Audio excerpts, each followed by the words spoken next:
When I saw Taraji broken on those platforms, it was painful to watch. However, Taraji and I had a conversation over a decade ago. Yes. In my trailer when I was doing the Monique show. And she said, you know, you got to keep on getting it until your turn comes. And I said, Taraji, most of us die before our turn comes. We got to ask for it right now. Now, I understand that because there was a time I felt the same way. Exactly. Because that's what I was told. Right. You just keep going and we'll get him the next time. We'll get him the next time. We'll get him the next time. And the next time never comes. And then you see our sister broken, sitting on those platforms. Now, when I said it, why didn't it get the traction when you said it that when she said it? Now all of a sudden everybody is coming, and I don't have a problem. I'm glad. Yes. But if you said this a decade ago, and I remember you saying it over a decade ago, why didn't it get the traction? Why didn't it get the support? Why wasn't it propped up when Monique said it? I think there's a few reasons why. Number one, it was the messenger.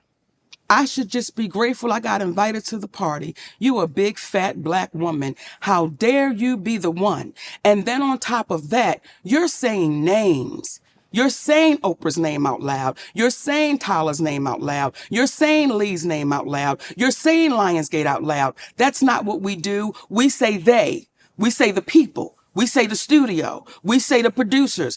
How dare you actually say our heroes' names? You're very specific. These are our heroes. How could you say their names out loud? Because they're the ones that did it. And if I don't say it out loud, now you see a woman that is swallowing that pain, that is so stressed out. Then you see our sister Taraji P. Henson sit on that platform. And I love that baby because she's a beautiful spirit. But to see her that broken, what our community was saying was, we have a hard time, some of us, we have a hard time seeing a strong black woman with her back straight and a chin up and a strong black man standing by her side. We have a hard time accepting that. But we can accept seeing a black woman broken. Now it's really serious because she's falling apart. Our community had a hard time with those two things. And when I would hear people say, why is her husband there? Why is he there? It's a sad day when we're questioning why a black man would stand with his black woman. So when you hear black women saying we're the most undervalued, disrespected, underserved, mistreated, violated, exploited, we get all of that. Then you see a black man standing with his black woman saying, not on my watch. And you hear some black men saying, why her husband gotta be there? We're in a sad state of affairs when we begin to question black love and black unity. So they didn't want to hear me, some of them, because of what I look like, because I spoke about their heroes, and because they saw that man standing right there strong. I'm not the first one, but we get washed away in history so easily that we start thinking, oh, this is the first one. This is the first one. Her name is Claudette Colvin. And she's not the first one, but she was before Rosa Parks. But because Claudette Colvin did not fit the picture that they thought she should look like, she was dark skinned and she had coarse hair. And because the organization, I believe it was the NAACP, did not think she would be accepted by the white people. They had to get somebody that they said the white people could accept. We keep repeating the same thing because what I said is no different than what anyone else is saying. Not at all. Right. It was the messenger. And it was the way that I'm not putting my head down. I'm not shedding one tear.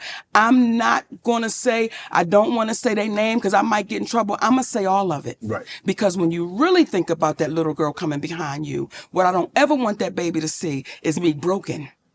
I don't want her to see me falling apart. And I understand it. I understand how it can happen, Shannon, when you may not have a foundation at home, Correct. When you may not have that man at home or that woman at home, whomever, that support person saying you're not crazy. Right.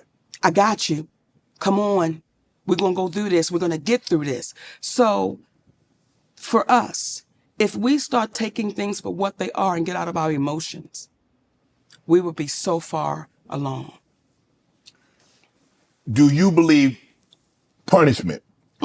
Punishment is not only meant for the perpetrator, but it's also to deter others from said acts. You see it. Do you believe the punishment that was bestowed upon Monique was not only to punish you, saw it, but to deter others from saying what you said? Well, Shannon, see here, and I'm going to answer that. But sometimes we act like we don't know our history. See, back in the day when they had us in chains, they would beat one real good. Right. But in front of the others. In front of the others, and they let everybody know what you don't want is that type of ass whooping. Right. So what they said was, we're going to beat Monique really good. We're going to sit her down. And I made it public. Financially, my family took a hit, Shannon. And when I tell you we took a hit, right, we took a hit.